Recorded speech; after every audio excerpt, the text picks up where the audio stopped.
کیا کوئی شخص آپ کو بلیک میل کر رہا ہے، آپ کی عزت کو نقصان پہنچانے کی کوشش کر رہا ہے تو گھبرانے کی ضرورت نہیں۔ اللہ کی کتاب میں ہر مسئلے کا حل موجود ہے۔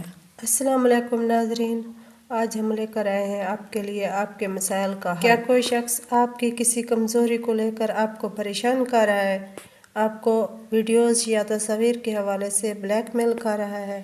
41 مرتبہ صبح کے وقت اور 41 مرتبہ شام کے وقت پڑھیں اور اپنے اوپر دم کریں۔ سورہ یونس کی آیت نمبر 28 ہے، وَلَا يَحْزُنْكَ قَوْلُهُمْ إِنَّ الْعِزَّةَ لِلَّهِ جَمِيعًا وَهُوَ السَّمِيعُ الْعَلِيمُ۔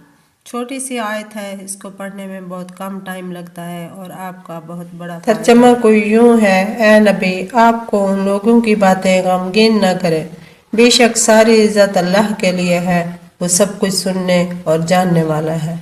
انشاءاللہ تعالیٰ اللہ تعالیٰ آپ کی خود حفاظت فرمائیں گے، آپ کی عزت کی حفاظت فرمائیں گے اور بلیک میل کرنے والے کا زور ٹوٹ جائے گا۔